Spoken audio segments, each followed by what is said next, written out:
Bonjour, bonsoir à toutes et à tous, merci d'être avec nous dans l'émission FDM Toulouse Foot. On est de retour en ce vendredi, on est de retour dans les studios de Radio Occitanie, à la maison, pour le retour de trêve internationale et le retour de la Ligue 1. Ça nous fait plaisir d'être avec vous pour la 402e, on va passer un petit moment ensemble, on est là pour une heure en direct sur tous nos réseaux sociaux. On espère que vous allez bien et puis on va se régaler tous ensemble ce soir, je l'espère. Si vous nous entendez, si vous nous voyez bien, c'est que tout se passe bien et on le doit à un homme, c'est Vincent qui est à ma gauche, gardien de la technique vidéo et des réseaux sociaux. Il est en forme, j'espère, ça va? Bah ça va, écoute. Du coup, si ça fonctionne, c'est grâce à moi. Si ça merde, c'est à cause des autres. On fait comme Exactement. ça. Non, il est beau, mais il est beau. J'ai d'autres qualités dans la vie. Okay. Écoute, j'ai regardé les 3 minutes de bonheur en plus, donc j'ai décidé que je ne dirais plus rien de négatif à ton égard. C'est vrai, à ce point-là? Jusqu'à au moins 20h10. D'accord, donc quand on travaille, ça paye. Okay. Ouais. Je prends note. Voilà. Je suis fonctionnaire, je vous rappelle. Les défenseurs de la feuille de match, ils sont... il y a une belle charnière là. Arthur et Fred qui sont là un vendredi de plus, ça me fait très plaisir de vous voir. Comment vous allez? Ça va très bien, merci. Très très bien. Une charnière de poids. Ouais. Avec ça, je peux vous dire qu'il n'y a pas grand chose qui passe. Il n'y a personne qui passe. Ouais. Ou en tout cas, ça passe pas sans reste. Ouais. Milieu de terrain dans la feuille de match ce soir. Le gardien? Ah oui, bah oui. Évidemment. Le milieu de terrain, c'est Rémi qui est à ma droite. Rémi numéro 10 qui va distribuer, j'espère. C'est ce qu'on attend de toi ce soir dans le débat. Bah écoute, avec grand plaisir. Je suis très content d'être de retour ici. En plus, je suis à côté du grand chef aujourd'hui. J'ai l'impression d'être le bras droit. Le bras droit? Oh bah oui, en même temps, t'es à droite, je suis à ta gauche. Oui, oui. Bon, t'es à ma gauche plutôt. Par contre, ne me fais pas une Jeff Palancloc, merci. Salut les Troducs. Mon Dieu. Ah voilà, attaquant dans la feuille de match ce soir.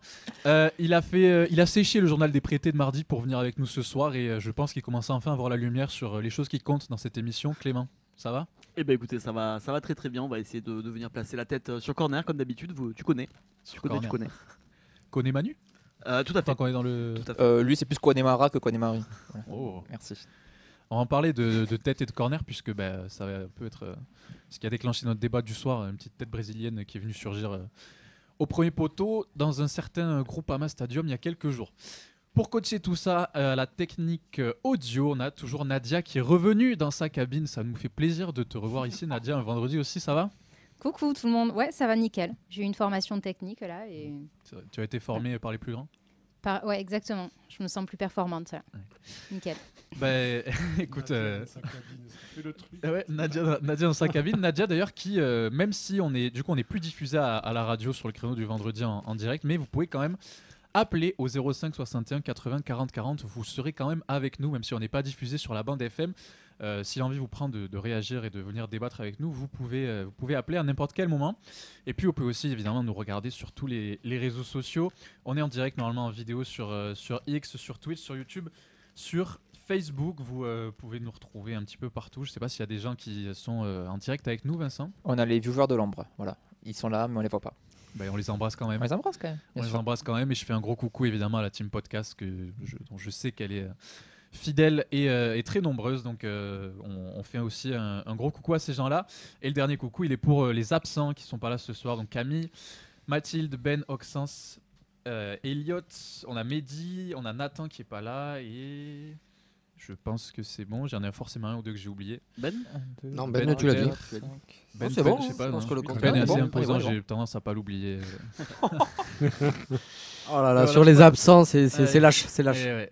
Il ne nous reste plus qu'à vous partager le programme. On va évidemment revenir sur toute l'actualité du club qui a eu ces derniers jours. On vous donnera le calendrier de l'Académie des Féminines puisque y a des matchs qui vont se jouer ce week-end.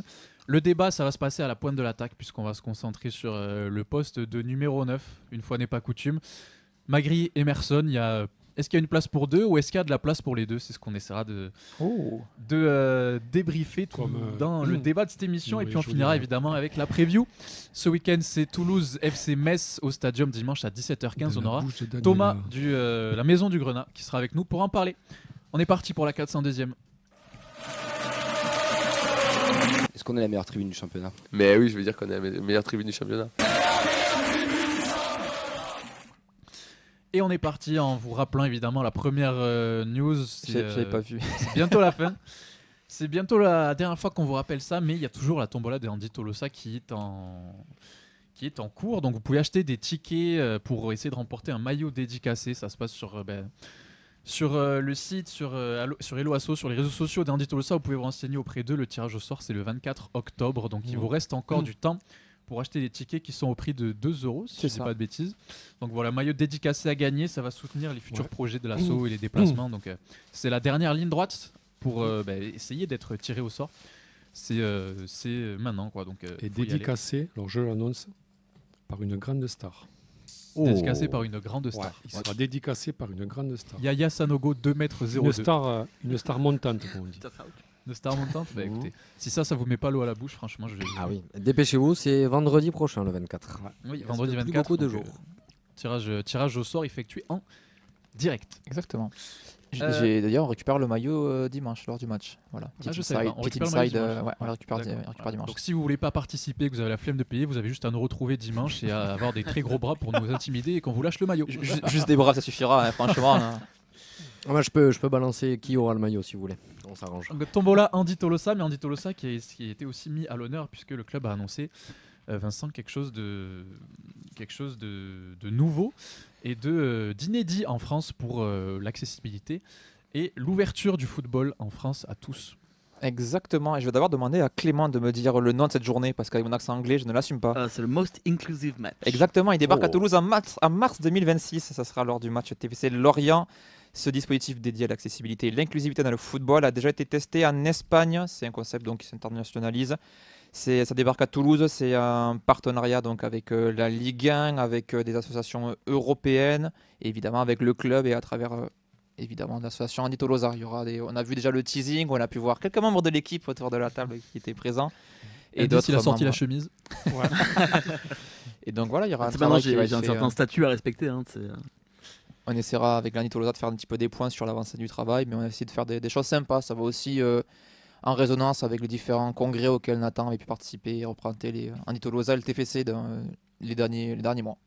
Oui, tout le travail du club sur la RSE, sur tout ce qu'on essaie de mettre en place, c'est un peu une récompense. Exactement. Il me semble que ça avait été établi sur des gros matchs quand même. C'était des clubs comme la Sociedad, je sais qu'il y a l'Atlético, le Real Betis aussi. Donc on aura la chance d'accueillir ça au Stadium. Ce sera donc pour le match contre Lorient à domicile en début d'année prochaine, je crois. Donc c'est ça. Tiendra au courant. Paradoxalement, l'Espagne sur l'accessibilité est bien en avance sur nous. Par contre, sur l'organisation des supporters en situation de handicap, c'est nous qui sommes en avance sur eux. Donc du coup, ça permet aussi de voir différents niveaux de travail. C'était aussi pour ça que la participation au dernier congrès, que ce soit Accessible ou le congrès des supporters à Malmö, c'était aussi intéressant pour ces échanges d'expériences d'idées. Clément, un insight sur ces images tonitruantes. Écoute, on m'a demandé de gentiment vouloir participer à la vidéo et j'ai accepté pour tester une tablette qui permet aux supporters malvoyants de suivre l'évolution du match et où se trouve le ballon sur le terrain.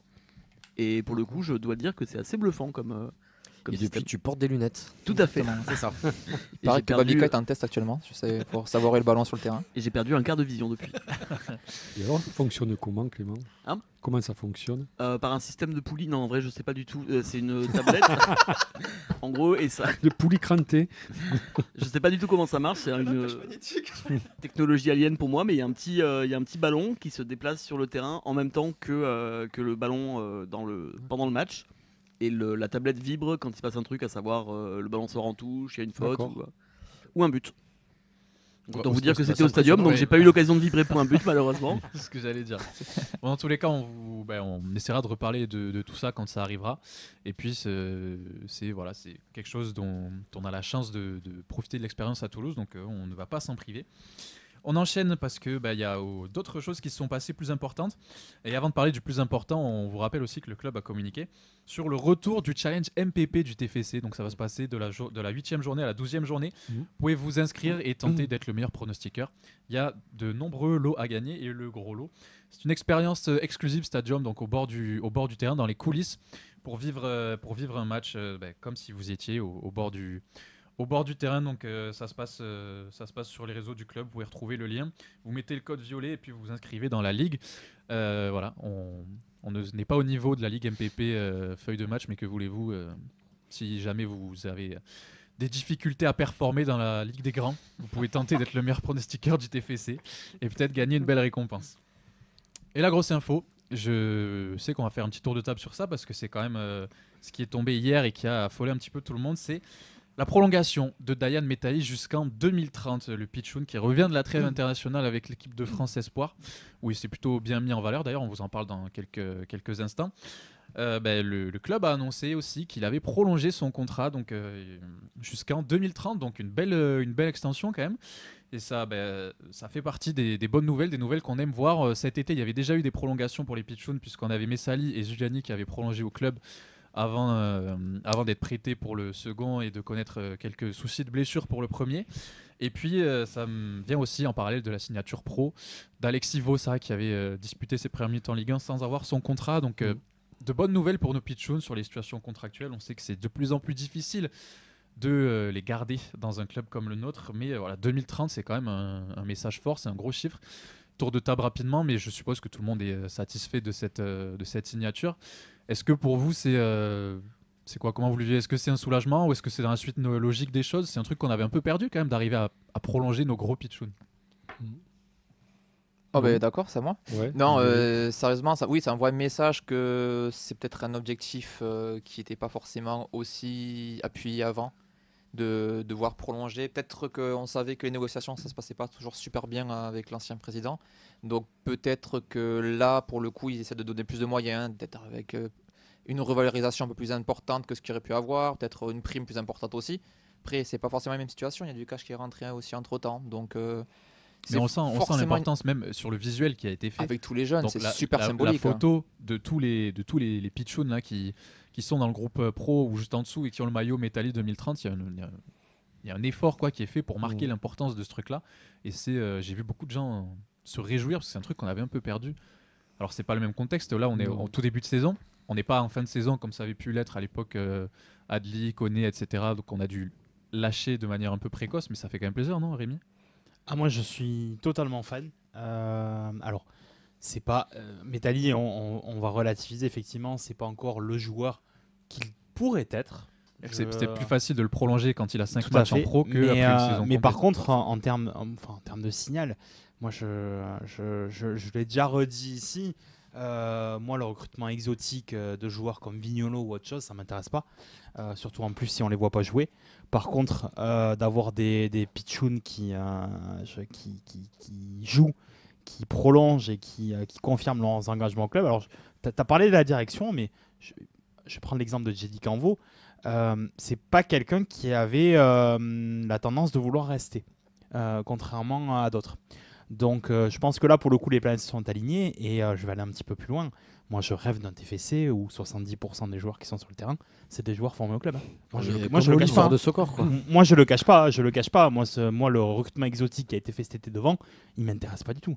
On va en parler derrière. Moi il m'intéresse pas du tout.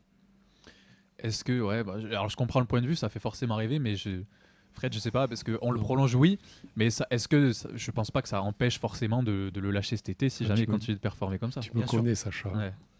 Non, moi, c'est pas un signal hyper optimiste au plus haut point. Oui, c'est bien, mais ça fait plus penser à... Oui, on arrive à ces jeunes à leur faire entendre raison, entre guillemets, de partir, mais de partir contre une contrepartie. Et la contrepartie, c'est des contrats longs.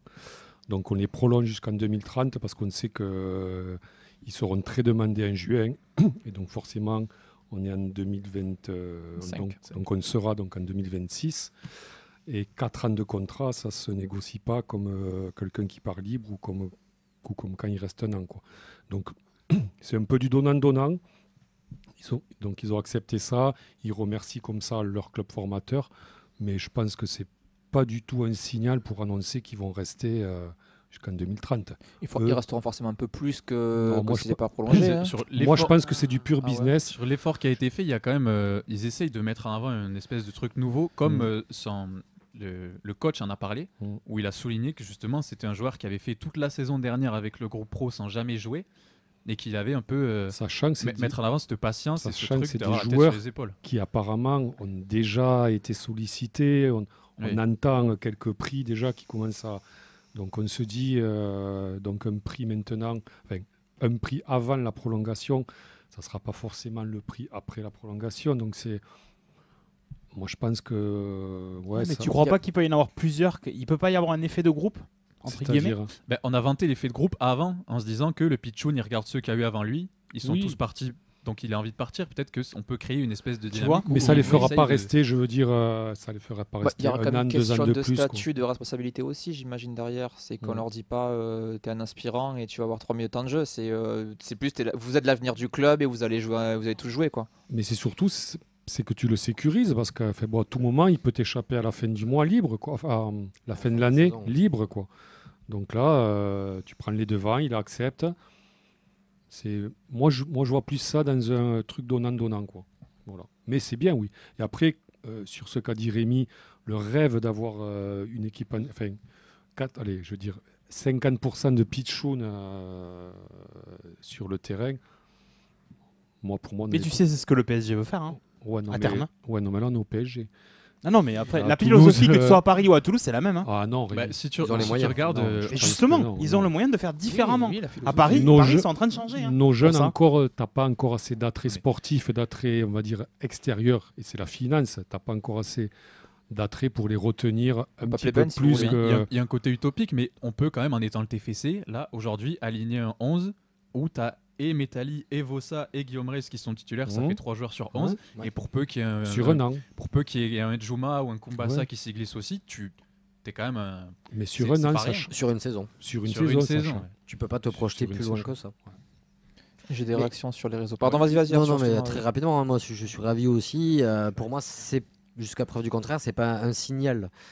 C'est conforter un contrat pour être en position de force.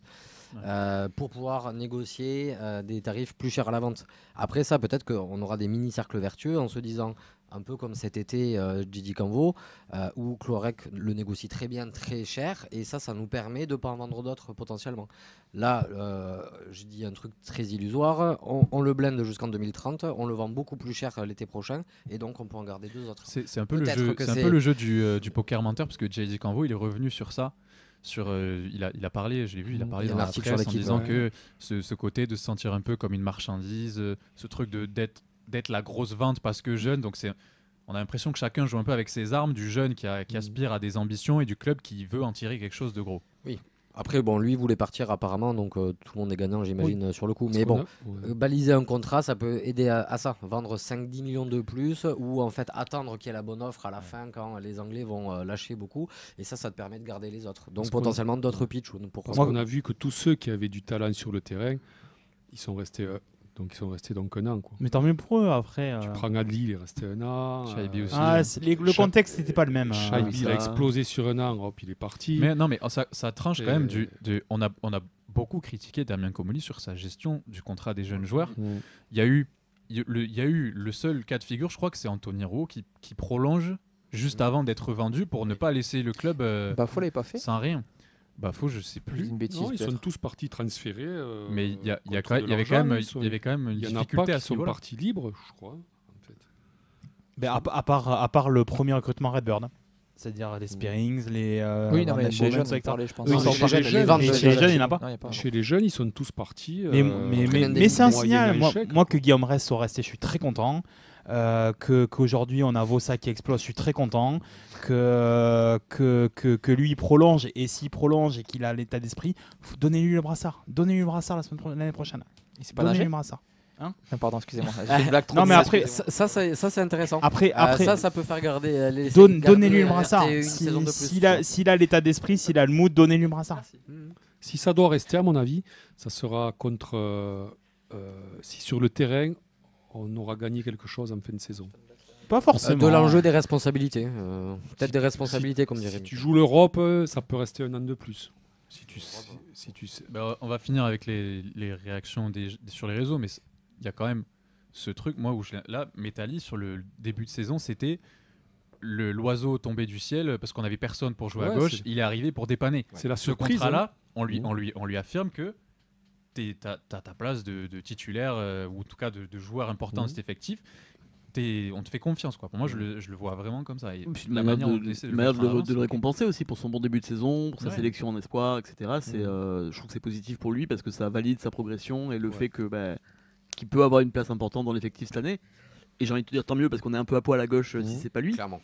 Mais c'est une bonne chose. Après, moi, j'irai pas m'enflammer sur le fait de dire on va le garder longtemps parce qu'on sait que dans le foot moderne, les prolongations, ça veut plus dire grand chose.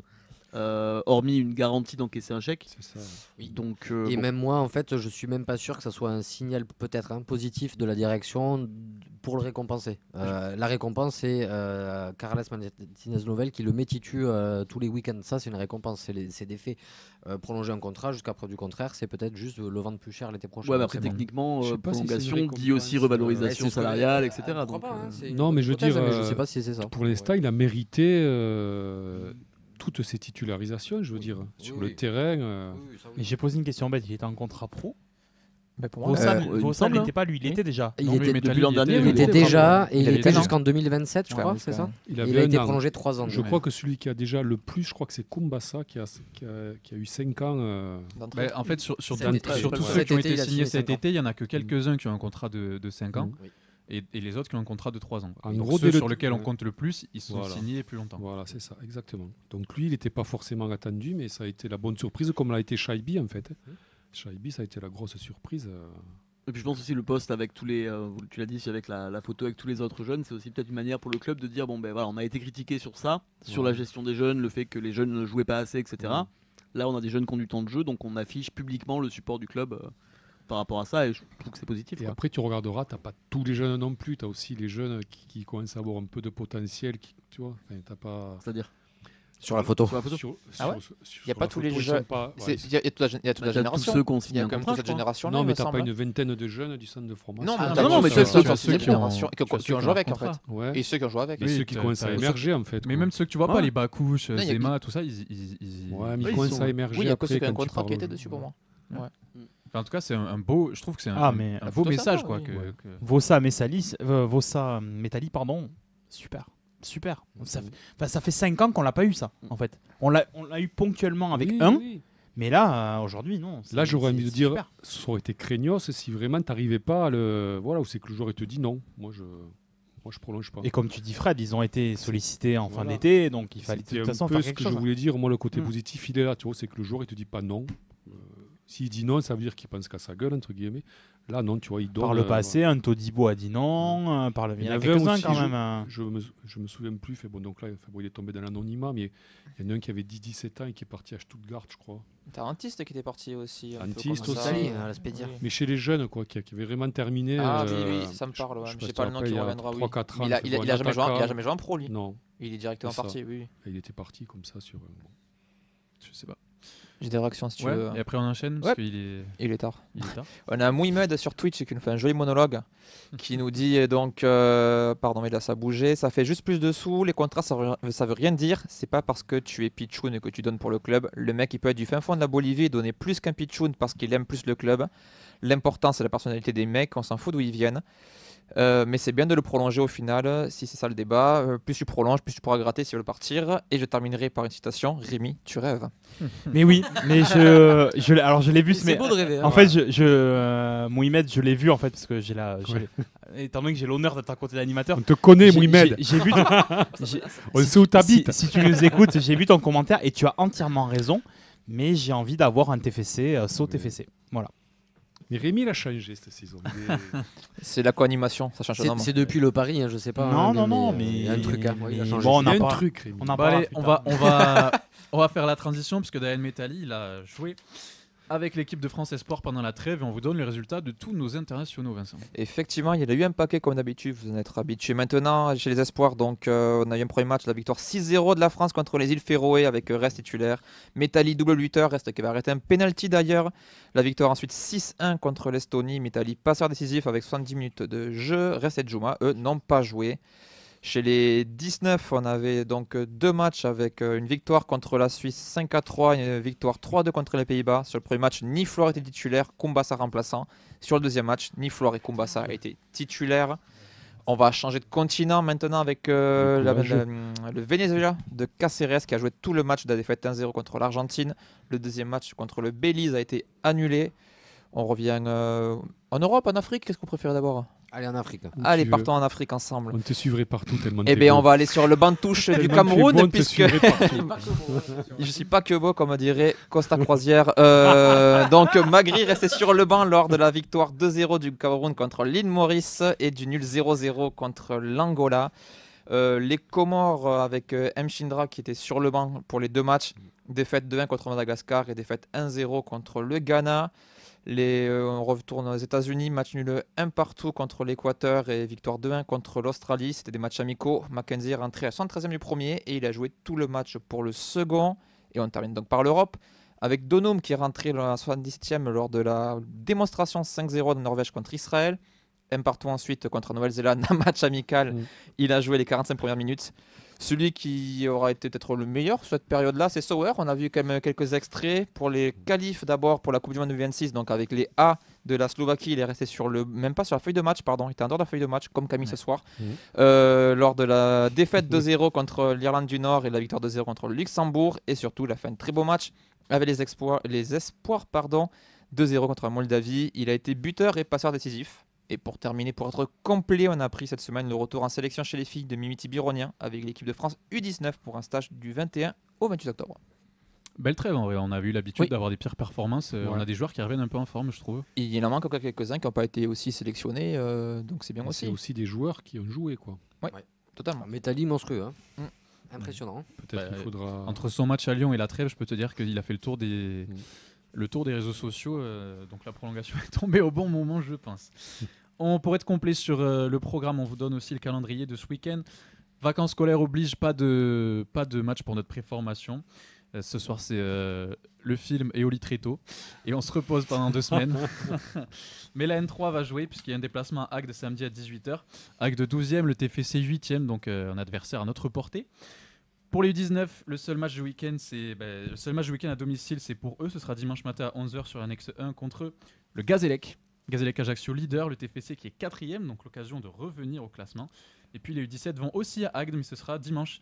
Dimanche à 15h, ils sont 2e et le TFC est 6e. Les féminines, Vincent? Les féminines, c'est l'autre match du week-end contre Metz, puisque les féminines vont jouer sur la pelouse de Saint-Symphorien. Duel de haut de tableau entre ces 2 des 5 équipes qui sont ex-aequo à la seconde place. Elles ont 7 points, donc ce sera l'occasion pour elles, dimanche à 15h, de continuer la bonne dynamique et se rapprocher du duo de tête et pourquoi pas dépasser aussi Grenoble leader. L'autre match du week-end, ça sera la R1, pour le coup entrer en lice pour le 2e tour de la Coupe Occitanie, pour les tenantes du titre, contre les promus, le Rangueil FC. Là on peut parler quand même de derby pour le coup, samedi soir 20h sur les terrains annexes des Arts-Roulés. Ça, on aime ça. C'est match extérieur pour le coup. Non, c'est vrai. Hein.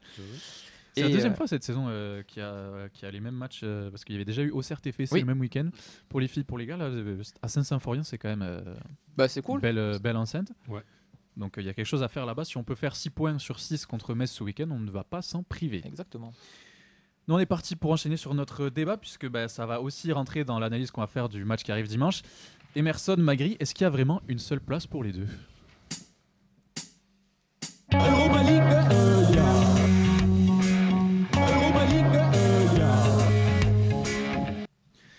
L'Europa League, vont-ils nous la faire retrouver? Non. Jingle d'actualité. Jingle d'actualité, écoutez.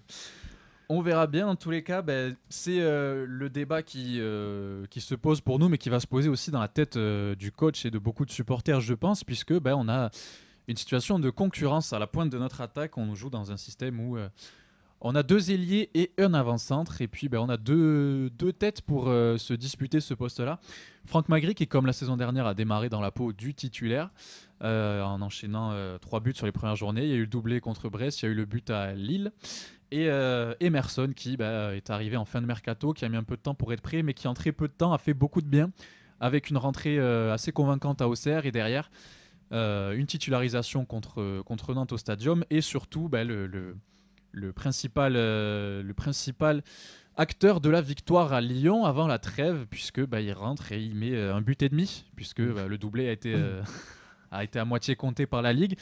Mais voilà, il est venu bousculer un petit peu la hiérarchie, donc forcément on se pose la question dimanche et pour le reste de cette saison, qu'est-ce qu'on doit faire avec les deux? Qu'est-ce qu'on doit faire avec Franck Magri? Qu'est-ce qu'on doit faire avec Emerson? Quelle est la hiérarchie et quelle est la meilleure façon de les faire jouer? Est-ce qu'ils peuvent être complémentaires? C'est autant de questions qu'on a envie d'aborder. Première question, le début de saison des deux là, sur le plan factuel, on les a vus jouer, on a eu le temps de voir jouer les deux. Qu'est-ce qu'on en pense? Est-ce que c'est bon ou est-ce que c'est pas bon? Est-ce que c'est un problème de riche ou est-ce qu'au finalement on doit bricoler avec ce qu'on a? Fred, je te vois faire la tête. C'est dur de dire si c'est bon ou pas bon. Moi, j'ai l'impression. Pour Magri, certes, il y a 3 buts en 8 matchs. C'est pas mauvais. Mais il y a quand même eu des prestations un peu douteuses quand même. Sur ces 3 buts, il n'y a pas eu beaucoup de matchs accomplis, on va dire. Il y a eu des gros événements. Donc un penalty loupé, c'était à Auxerre. Et contre le PSG, il y en a eu 2. Voilà aussi. Donc ça vient ternir déjà, j'allais dire, une réputation qu'il avait auprès des supporters qui était un peu... La cote de popularité de Franck Magri, je peu suis pas sûr douteuse. qu'elle soit la plus élevée Voilà. qu'elle ait jamais été. Et pourtant, c'est un Il y a des gars, voilà, sondages, c'est un gars qui bosse dans l'ombre, et c'est pas visible. Sauf qu'un avant-centre, il faut qu'il soit visible. Donc un avant-centre, il faut que ça brille, il faut que ça claque, tu vois, même s'il a qu'une occasion par match, donc il faut qu'elle soit au fond.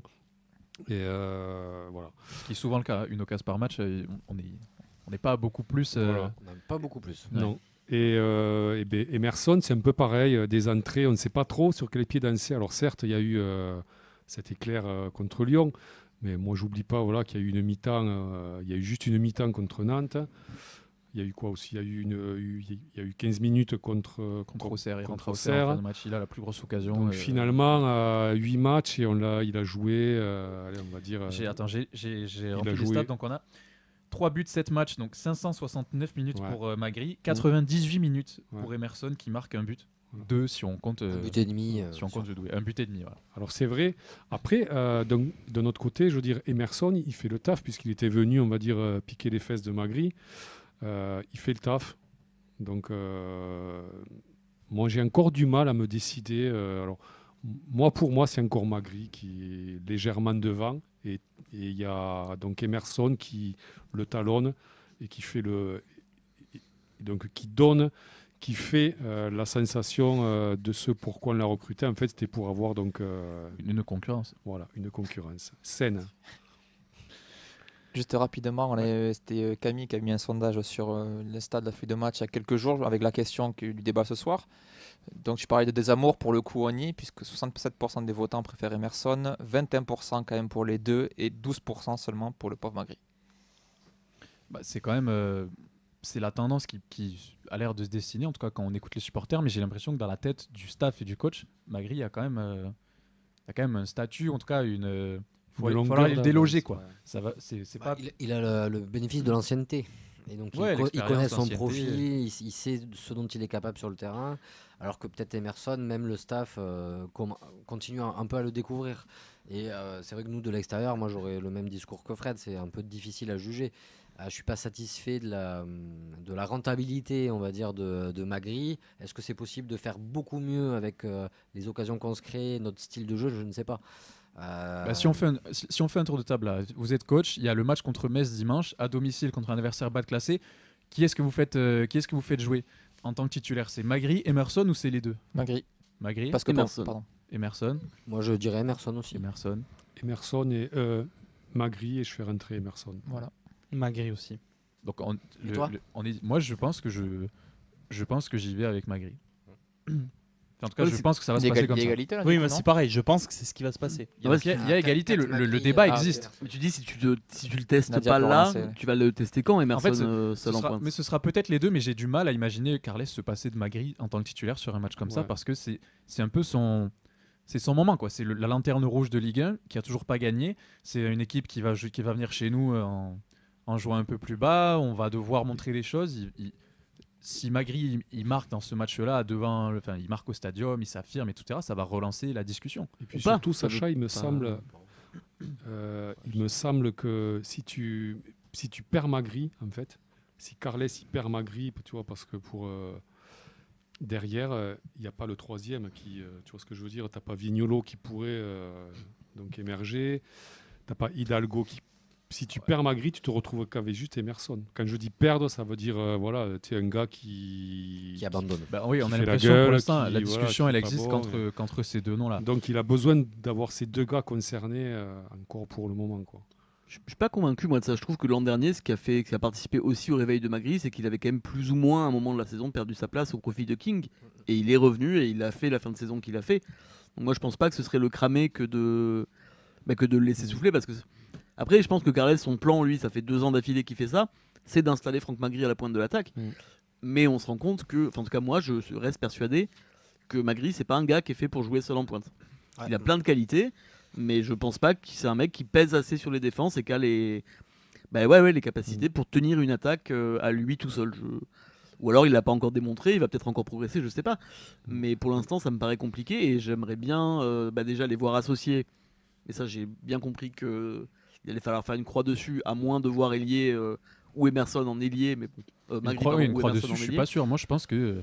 Et un système à 2 pointes de la part de Carles, j'y crois, mais zéro. Non, mais Pourtant, ça ce sera peut-être pas 2 pointes, mais je pense que les deux qu'est-ce qui vont nous jouer empêche de ensemble sur le tester terrain pendant longtemps cette saison. Bah, faut Mais tu vois, mettre quelqu'un lié alors. Tu dis on reçoit Metz, la lanterne rouge qui a pas gagné un match, qu'est-ce que ça te coûte de changer le système sur ce match-là?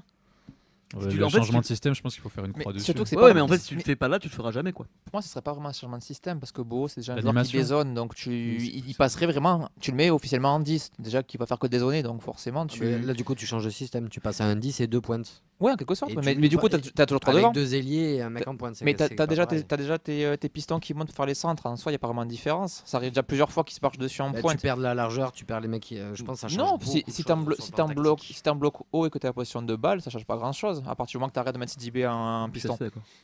Sur un match où t'as pas le ballon, pour moi c'est plus compliqué de Oui, jouer mais comme sur un ça. match, t'as le ballon, c'est un match le où moment tu idéal domines, pour. Après, Ah oui, changer... oui, évidemment, mais c'est changement de système quand même. Après, on a ces mots là, changer le système, mais C'est changer le l'adaptation, système en fait. quand tu as l'effectif du TEF, c'est beaucoup plus difficile quand tu as un effectif comme à Marseille ou à Paris où tu as des joueurs qui sont meilleurs. Donc tu peux les faire évoluer sous différentes façons, différentes organisations, parce que les mecs ils sont meilleurs techniquement sur le terrain, meilleurs physiquement. Donc tu as beaucoup plus d'options qu'à Carles, enfin, bon, à mon avis. Hein. Ça dépend du poste. Au milieu, je trouve qu'on n'a pas beaucoup d'options, mais en attaque, justement, je trouve qu'il y a la place de tenter des choses. Je pense. Peut-être que je me plante. Hein. Si tu fais un changement en attaque, ça implique quand même le milieu, ça implique tes côtés, tu vois. C'est pas juste mettre 2 avant-centres côte à côte dans la surface, quoi. Sur le match qu'ils jouent ensemble, donc la première mi-temps contre Nantes au Stadium, on est sur la première fois que les deux sont alignés, mais il y a un côté quand même où on a l'impression qu'ils se marchent un peu dessus, ils ont du mal à trouver leur truc. Oui. Mais je pense que Magri sur un côté, on l'a déjà vu au TFC. Emerson, plus de taille, plus profil un peu différent, dos au jeu, ça a l'air d'être intéressant. Je pense que dans la tête du staff, c'est une vraie option qui existe de mettre Yann Bo parce que c'est l'intouchable devant et derrière de jouer avec les deux. Magri ailier, tu manques de vitesse, tu manques. C'est pas Moi, son poste. Hein. Moi, ce qui me semble flagrant, c'est que c'est quand même 2 gars d'axe, quoi, en fait. Hein. Ouais, clairement. Hein. C'est 2 numéro 9, oui, mais Ouais. il y a une polyvalence entre guillemets qui existe. Après, Et ouais. qui, moi, je vous Après, il dis, y a d'autres choses qui. je pense que ce qu'on a le plus de chances de voir dimanche, c'est et Magri et Emerson et Gbo avec eux. Oui, mais en gardant le même système dans ce cas-là. Donc, Ah oui, il y a- mais le système, il sera toujours. il- Le il- 3-4-3 il ne met bougera quelqu'un pas. sur pour moi. l'aile, quoi, du coup. Ouais, je pense que c'est ce qui risque de se passer. Moi, je vous le dis comme je le pense. Et chez Carles, il n'y a pas qu'aussi que marquer des buts pour un avant-centre, c'est tout le travail à côté, le travail de l'ombre, comme je disais tout à l'heure. Il faut voir ce que Emerson peut proposer donc à ce niveau-là, et on n'a pas encore trop vu. Alors, mais d'un côté, comme dit Clément, il faut voir si on veut il voir. faut le faire jouer pour. Voilà, il faut mettre.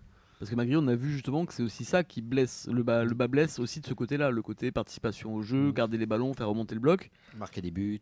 Le jeu de haut but de Magri, bon, c'est pas sa qualité première. Il a d'autres qualités, hein, il est très sympa sur plein de trucs, mais ça, c'est pas. Non, mais après, oui, on va pas se mentir. je trouve que sur les quelques ballons que Emerson a pu jouer de haut but, c'est un gars, ça se voyait que on c'était un le peu sait plus, tous ici, c'est un gars, il a quasiment atteint son plafond de verre en Ligue 1, quoi. Je veux dire, il n'ira pas beaucoup plus haut, quoi.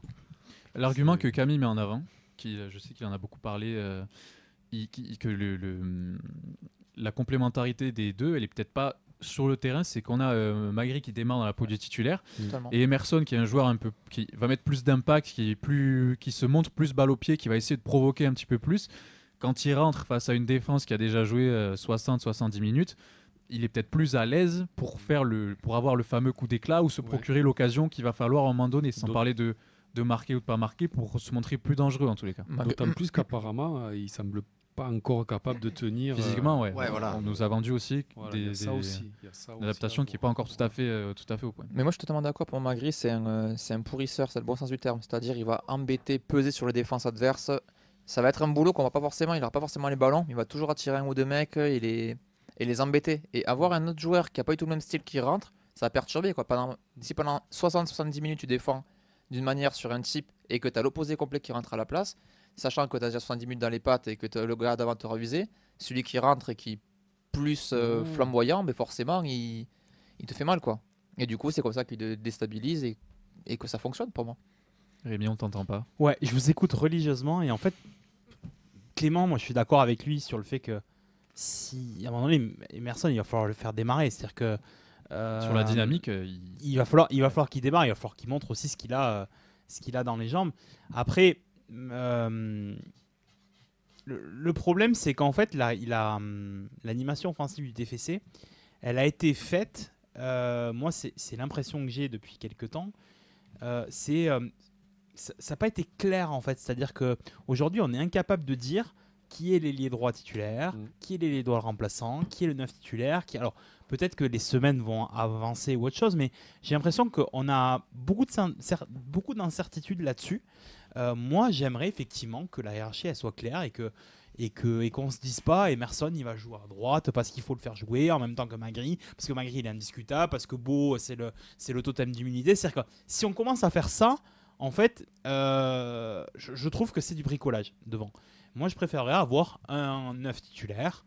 Et je vous rejoins sur le fait de... Je vois quelques commentaires passer, mais moi, j'aimerais effectivement que l'option Emerson est titulaire et derrière, 30 minutes après, et c'est ce que tu es en train de dire, c'est-à-dire que 30 minutes après, derrière, il y a une entrée, qu'à droite, la hiérarchie elle soit claire aussi, qu'il y ait un titulaire, un remplaçant. Je trouve qu'aujourd'hui, c'est compliqué, c'est un peu illisible pour le moment. On va encore peut-être avoir du Donum à droite dimanche, j'en sais rien. Je sais pas. Et je trouve que ça met... Alors ça, c'est mon avis personnel et je termine là-dessus. Je trouve que ça met pas les joueurs dans des bonnes conditions. C'est-à-dire que nous, on se pose des questions, mais je pense qu'eux également, ils se posent peut-être des questions aussi. C'est-à-dire qu'aujourd'hui, le statut de Magri, quoi qu'on en pense... Il y a notre avis, il y a l'avis des supporters, mais il y a certainement aussi l'avis des joueurs et du groupe. Si vous voulez. Je pense qu'il a des appuis ou autre chose, mais j'ose imaginer quand même que dans un groupe, on se dit, on a un peu les mêmes réflexions, c'est-à-dire pourquoi lui il jouerait pas pour commencer ou autre chose. Et alors à un moment donné, il faudra parler à un moment donné des deux Argentins qui sont portés disparus. Ils sont portés disparus complets, et tout le débat qu'on est en train d'avoir aujourd'hui, ils sont totalement exclus en fait de ce débat-là. Donc il faudrait que peut-être par les stats ou par le coaching, il y ait quelque chose d'assez clair qui commence à arriver. C'est ce que je disais, Rémi, que j'aimerais qu'il y ait ce troisième larron qui... Pour le moment, il n'y a pas un trio. Non. Je pense qu'à l'image de ta question tout à l'heure, qui est très intéressante, tu demandes un trio offensif à tout le monde. Je pense que c'est loin d'être clair. Ah bah oui, on n'a pas le luxe de se permettre ça. Ah bah oui. Mais tu sens les recrues sont arrivées trop tard aussi. Et ne me dites pas que c'est un luxe. Alors que c'est pas un luxe justement. Je pense qu'à l'heure actuelle aujourd'hui, c'est pas un luxe. C'est plus un. Alors que quantitativement, t'as les gars. C'est peut-être la première année où t'as 6 gars devant. Mais c'est toujours pareil. On a toujours été l'incertitude, on a toujours sur la défense et même les milieux, c'est toujours devant qu'on a l'incertitude. Ça fait un moment que ça dure au final. Même le point faible, j'ai l'impression, a été fessé depuis le départ d'Ngoumou et de l'attaque du Chabi, TFC, elle s'affaiblit plus qu'elle ne se renforce au fil des ans parce qu'on va en qualité. En termes de certitude et de qualité. En termes de qualité, je veux dire. Avec tout le respect que j'ai pour notre effectif aujourd'hui, on s'est séparé d'un joueur comme Abouklal ou autre. Parce que c'était peut-être le moment, c'était la fin du cycle, etc. Mais en termes de qualité, on n'a pas réussi à aller chercher nos têtes de liste et on s'est rabattu sur la fin du mercato vers un nom comme Emerson qui était, je pense pas, le chouchou du staff ou de la cellule de recrutement. Et ça doit contribuer au fait que là, il n'y a pas d'évidence. Tu vois, ce joueur, c'était un titulaire indiscutable. Tu savais que quand il y avait 11 de départ, tu l'avais titulaire, si tu veux, comme Dalira juste avant. Mais ce qui est rageant, moi, je trouve, c'est que finalement, tu as recruté quand même devant, tu as recruté 3 gars. match. Il va falloir qu'ils se mettent à convaincre. Non, mais je crois que c'est la première année où c'est qu'on a recruté 3 gars devant. Tu avais déjà, si tu rajoutes donc Magri qui était là, donc Edjouma, à la limite Fati, tu en es déjà donc à 7. Azizi qui aurait pu être là malgré Voilà. la blessure. Et tu te poses la question encore, c'est la première année où tu as, j'allais dire, un panel qui s'offrait à toi, et encore tu te poses la question, quel est mon neuf, quel est mon ailier, comme dit Rémi, voilà, alors que c'est la première année, je trouve que tu as un choix. Je trouve que dans les autres clubs, c'est plus clair. Donc est-ce que là, Parce Emerson, qu'Edjouma, on n'en parle pas. Mais Edjouma, Est-ce que- c'est comme tu dis, c'est limite portée disparue. Enfin, c'est pas encore portée disparue, mais c'est.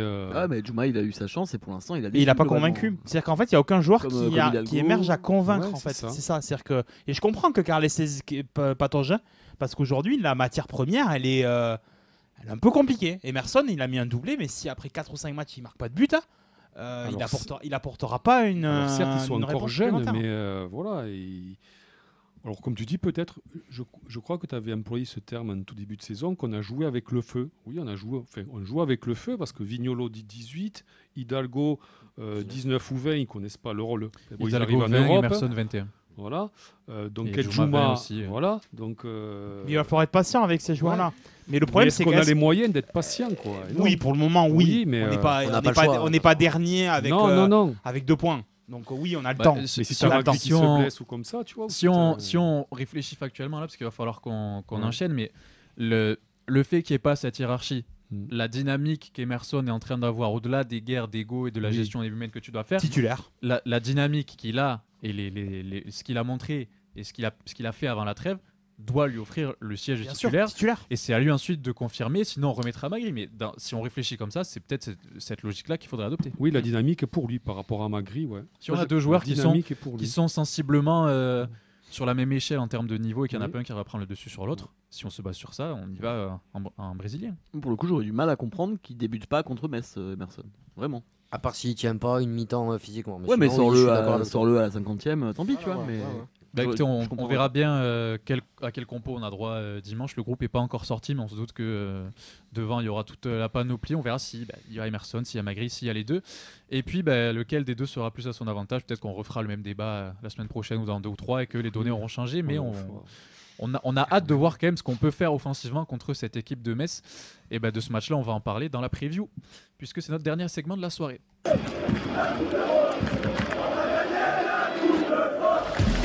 C'est terminé. Le Toulouse Football Club remporte la Coupe de France 2023. TFC Metz, c'est le retour de la Ligue 1. Ça se passe dimanche à 17h15 au Stadium. Le retour dans le multiplex, le retour des matchs qu'on aime voir. Ce sera la 8e journée, donc on va vous inviter à arriver très tôt comme d'habitude. TFC Metz, c'est une longue histoire, il y aura des belles animations aussi qui seront prévues, donc si vous voulez passer une bonne journée, profiter des derniers jours de soleil, venez au Stadium. Et puis peut-être que le spectacle avant le match et pendant le match en tribune sera plus plaisant que celui sur le terrain, comme à chaque fois.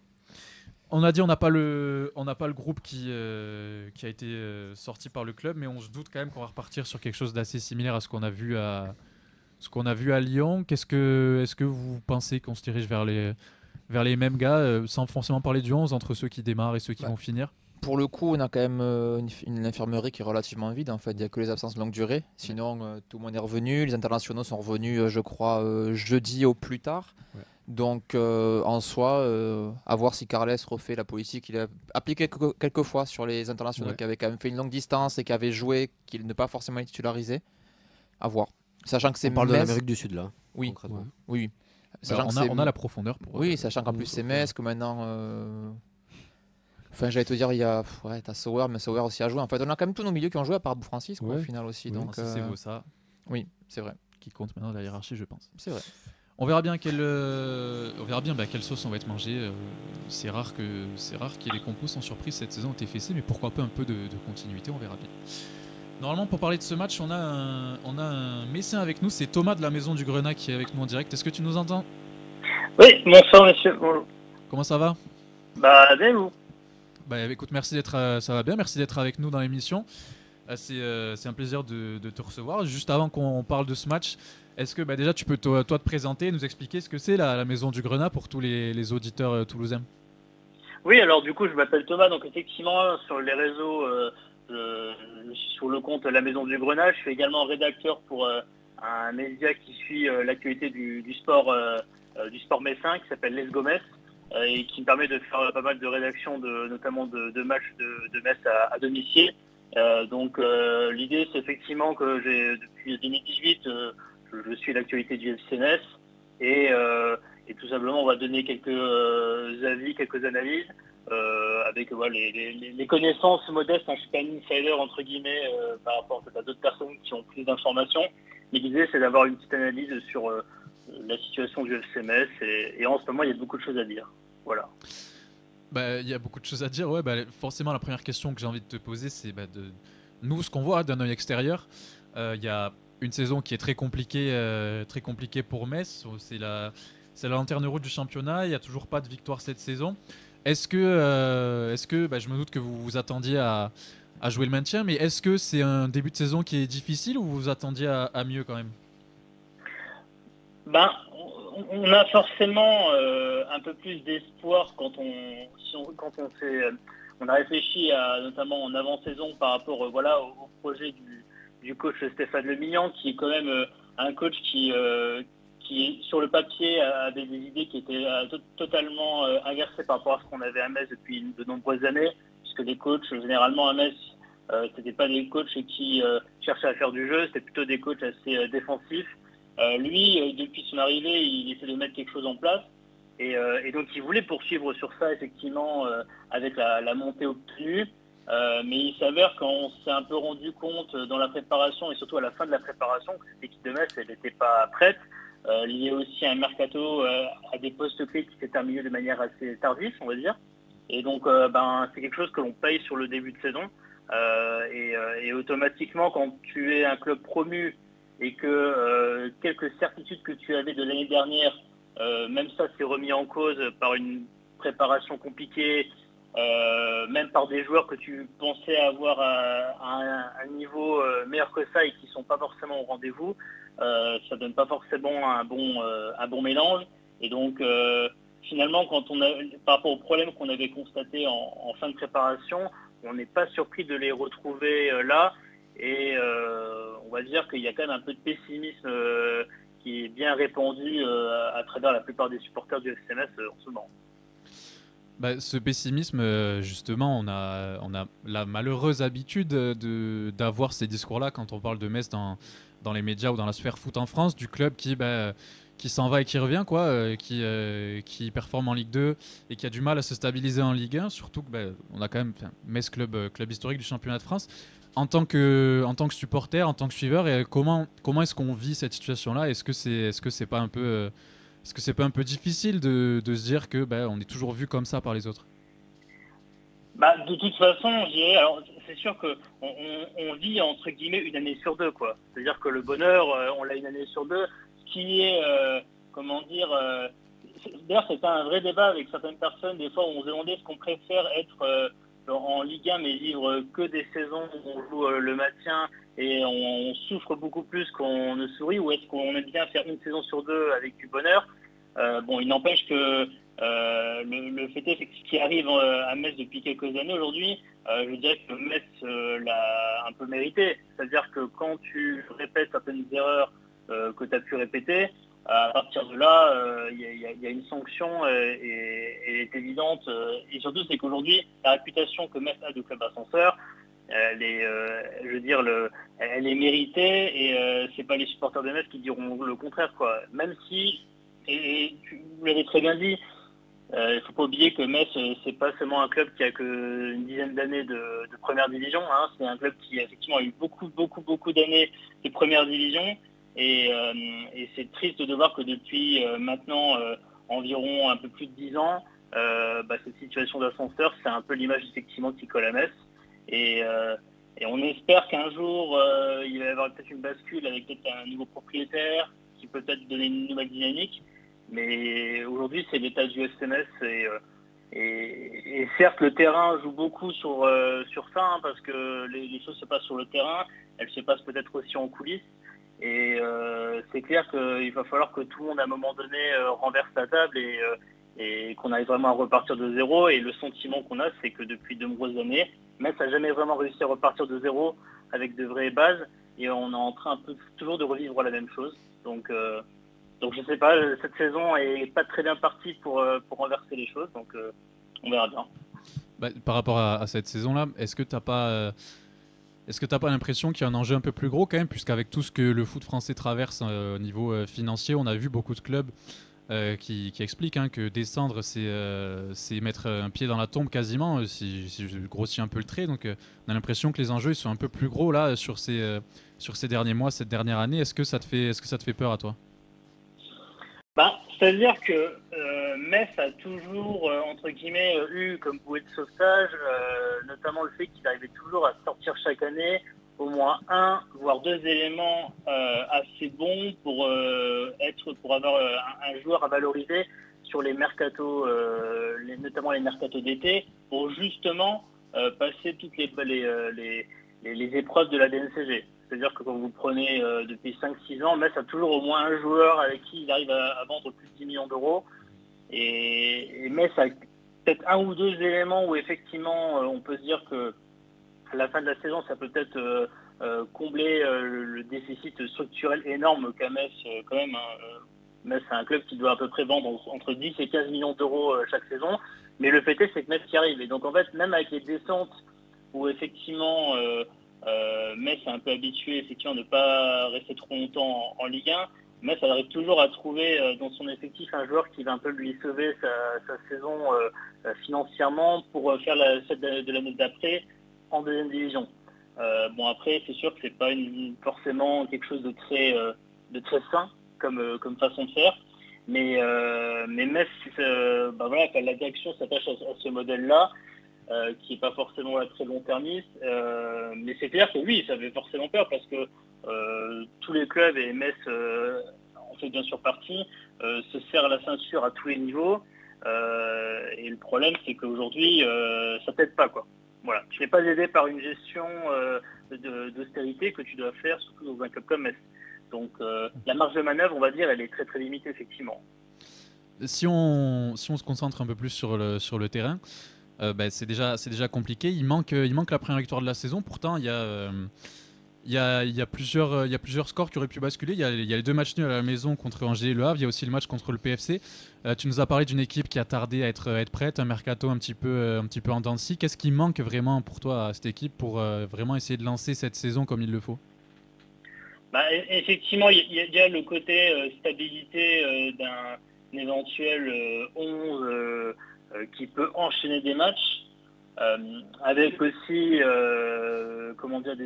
une animation tactique qui soit aussi un peu plus stable. Là aujourd'hui, clairement, Stéphane Lemillan, le coach messin aujourd'hui, il aimerait bien avoir un 11 fixe sur lequel s'appuyer. Mais bon, même aujourd'hui, quand on regarde, Metz a des joueurs qui sont soit un peu fragiles, soit absents. Et ce qui manque aussi à un moment donné, c'est qu'il y a certains leaders qui aujourd'hui ne sont pas forcément au niveau auquel on les attend. Et je pense que tout le monde serait d'accord côté supporter du FC Metz pour dire qu'on en attend beaucoup plus d'un joueur comme Gauthier Hein, par exemple, qui est quand même on va dire décevant dans ce début de saison-là.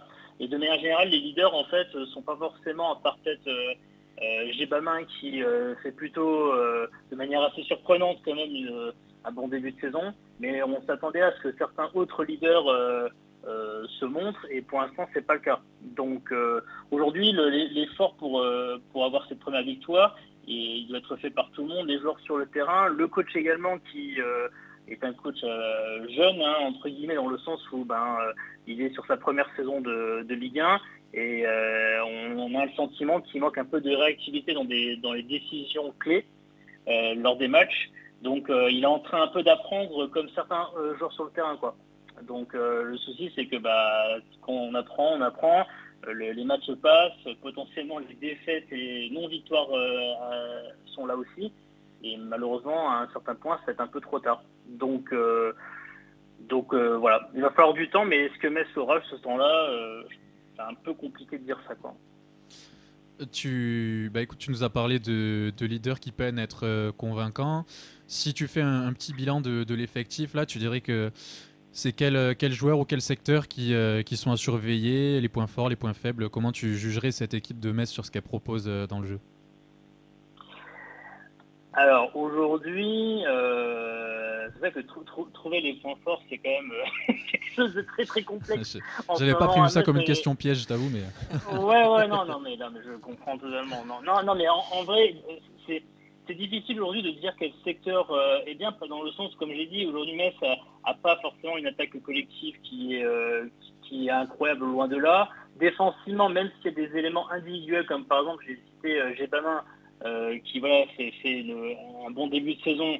Le fait est que les Metz prend beaucoup de buts et donc il y a de la vulnérabilité défensive.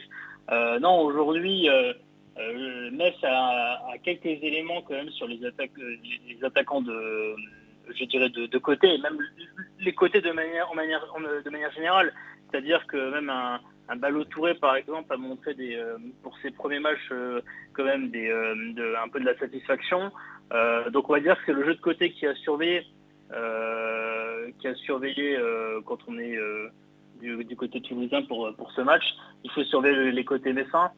Et effectivement, l'idée quand même, c'est de se dire que Metz est aujourd'hui une équipe qui a un peu peur. Clairement, c'est pas une équipe en grande confiance. Donc c'est une équipe qui cherche à être prudente, qui va chercher à jouer maintenant en contre-attaque, parce qu'aujourd'hui, en ayant cherché à faire le jeu, Metz a pris quand même quelques petites valises. Donc il va falloir se méfier des joueurs rapides, et notamment des joueurs de côté. Donc je pense que c'est sur ce terrain-là qu'il faut peut-être un peu plus se méfier côté Toulouse. Bah écoute, merci pour ça. Je t'avoue que nous, on a du mal à domicile contre les blocs bas. Donc, vu comme tu nous le vends, on ne risque pas d'assister à un grand spectacle, mais c'est pas grave.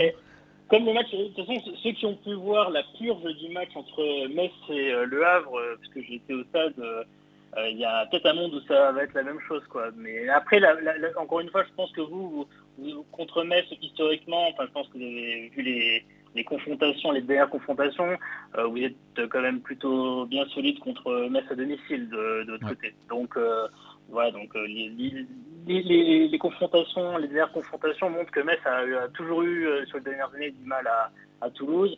Et je vois pas. Ouais, tu sais, nous, on vient de gagner à Lyon, ça faisait 60 ans qu'on l'avait pas fait, donc tout est possible. Hein. Oui, mais bon, est-ce qu'il y avait peut-être pas plus de chances que vous gagnez contre Lyon que. Enfin, je sais pas. On fait pas des programmes. Bah, si tu peux nous en dire plus sur le groupe qui va se déplacer à Toulouse, justement, est-ce qu'il y a des blessés, des suspendus, ou est-ce que ce sera le groupe au complet? Alors, Metz enregistre le retour de certains éléments qui étaient comment dire, absents sur notamment le dernier match. Donc, par exemple. On avait Ballo-Touré qui avait été absent à domicile et qui est de retour. Les joueurs qui sont absents côté Metz, alors c'est essentiellement des joueurs un peu remplaçants. Le seul joueur auquel on pensait avoir un rôle un peu plus important en ce début de saison, c'était Michel Mboula. Donc Michel Mboula qui a fait une rechute et qui n'est pas là avant plusieurs semaines. Sinon Metz n'a pas trop d'absence. Mais encore une fois, comme j'ai dit, comme Metz cherche son 11 aujourd'hui, et comme il n'y a pas un joueur qui vraiment crève l'écran au-dessus de tout, on va dire que tout le monde est à peu près, tout le monde doit être remplaçable aujourd'hui. Donc, mais aujourd'hui, il n'y a pas de grosse absence, à part Mboula à signaler côté FC Metz. Bah écoute, au moins on sera armes égales. Dernière question avant de passer au prono. Est-ce que toi, d'un point de vue extérieur, comme nous on vient de le faire, est-ce que tu as un regard sur le TEF un petit peu? Qu'est-ce que tu penses de notre équipe et est-ce que tu t'attends à un match particulier contre nous ou pas? Je pense que si là pareil, je pense que pas mal de supporters messins sont un peu dans la même idée que la mienne, dans le sens où, voilà, effectivement, Toulouse a eu un changement de propriétaire. Je dis ça parce qu'à Metz, beaucoup de personnes souhaitent effectivement aussi un changement de propriétaire. Changement de président, on en a eu, nous. Changement de direction, mais pas de Le Non, club. mais je veux dire de propriétaire avant. Ah oui, tu parles de 2020. Exactement, je parle de Ouais. 2020.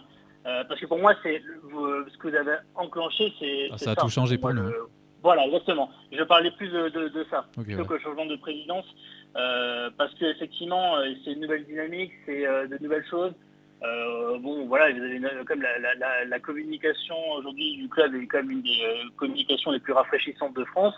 Je dis ça parce que on peut toujours penser que certains clubs sont un peu très droits institutionnels. Donc voilà, il y a des changements à plusieurs niveaux. En tout cas, nous, on le perçoit comme ça par rapport à Toulouse. Et puis, ce côté, effectivement, où il y a eu une descente qui, après des saisons où, effectivement, on n'était toujours pas loin de la descente. Et bon, malheureusement, elle était arrivée. Il y a eu, effectivement, le club qui était repris. Et aujourd'hui, on aimerait avoir un peu aussi un destin à la Toulouse dans la façon dont les choses se sont renouvelées, quoi. Voilà, même si après tout n'est pas parfait dans tous les clubs, c'est bien normal. Mais en tout cas, ce côté, on donne une chance de rafraîchir un peu les choses. Ça, c'est quelque chose, je sais qu'à Metz, on est un peu envieux de ça, entre guillemets. Et donc c'est bien de voir qu'aujourd'hui, Toulouse, là en ce moment, est dans une bonne situation. C'est bien de voir que des rafraîchissements comme ça portent leurs fruits. Voilà. Bah écoute, merci pour ce retour. On va passer au prono, mais dernière question quand même, je suis obligé. Si on essaye de vendre un peu le match, question un peu putaclic. Est-ce que là on revient d'une trêve internationale, il y en aura encore une autre en novembre. Les matchs ils vont s'enchaîner très vite. Metz est déjà à moins 11 au goal average, il y a 4 points de différence avec le barragiste. Est-ce que tu sens que pour toi ou pour certaines personnes, certains suiveurs, certains supporters, il y a déjà une urgence du résultat qui s'installe dès dimanche? Totalement. Totalement, il y a une urgence du résultat, d'autant que la suite du calendrier est assez complexe pour Metz, puisque derrière il y a à nouveau un déplacement à Lille et réception de Lens. Donc quand on regarde les prochains adversaires que Metz va avoir, entre guillemets, à part peut-être Nantes à la 11e journée, après ce sera 15e journée au Cerf, le reste c'est des équipes première partie de tableau, où Metz, on peut se demander où est-ce que Metz va prendre des points, quoi. Donc, c'est-à-dire que oui, il y a une urgence, et il y a aussi bien l'urgence pour tout le monde, aussi peut-être pour le coach, parce qu'à un moment donné, va se poser une question aussi de est-ce que le coach sera éternel cette saison, et il y a une contre-performance contre Toulouse, surtout si elle est assez moche, peut aussi précipiter les choses pour lui. Donc, je dirais que oui, de toute façon, maintenant, chaque match est une urgence pour Metz. Et plus et le risque, c'est que plus cette victoire ne vient pas, et plus on se demande comment est-ce que ça va se débloquer. Voilà. Bah écoute, en tout cas, on vous souhaite le plus amicalement possible que ça arrive, mais peut-être pas dimanche. Chacun ses intérêts. On va passer au prono. On va commencer par l'équipe là en plateau et on finira avec toi, Thomas. Tu nous diras ce que tu vois pour ce match. Vincent, Clément, c'est quoi vos pronos? 3-0. 3-1. Froidement, Nadia. Pardon, 3-0. 3-0 aussi, Arthur, Fred et Rémi. Comme Fred, 2-1. 2-1. Bon, ouais, ici, tout le monde voit une victoire du TFC. Est-ce qu'on peut compter sur toi peut-être pour équilibrer les débats? Qu'est-ce que tu vois comme score pour ce match dimanche? Alors, moi, je vais dire un partout. C'est ce que j'avais notamment écrit dans un article prono, parce que déjà, Toulouse, en ce moment, encaisse quand même au moins un but par match. À part c'était les 2 premières journées où Toulouse n'avait pas encaissé de but, je crois. Sinon après Toulouse a toujours encaissé au moins un but. Et comme je pense qu'effectivement Metz va avoir un jeu très défensif, à mon avis, je mise bien sur un petit match nul qui va décevoir tout le monde. Donc, mais voilà. Bah écoute, on verra qui de toi ou de nos chroniqueurs ont raison. En tout cas, on va te souhaiter un bon match pour dimanche et merci d'avoir été avec nous. On vous souhaite une très bonne saison et puis peut-être qu'on se croisera pour le match retour. Si tu veux revenir parler avec nous, tu seras la bienvenue. Ouais, ou alors dans 2 ans. Ou dans 2 ans, c'est vrai. Mais bon. C'est la fois qu'il y a 2 ans, donc c'est vrai. Pas de problème. Bon, dans tous les cas, on te souhaite un bon week-end et un bon match. Merci d'avoir été avec nous, Thomas. Merci à vous. Merci. Bonsoir à vous. Allez, c'était Thomas de la Maison du Grenat qui était avec nous pour parler de ce match. Nous, on vous donne rendez-vous au Stadium Le match il est à 17h15, on aura peut-être l'occasion de se croiser sur le parvis et sinon on débriefera tout ça mardi dans l'émission. Je remercie tout le plateau, je remercie Nadia en cabine et puis Merci. si vous êtes arrivé en cours de route, les replays arrivent très vite sur tous nos réseaux sociaux, vous serez notifiés si vous vous abonnez. Bonne soirée tout le monde, Bien joué, à ça. très vite, ciao ciao. Ciao. Il est fort.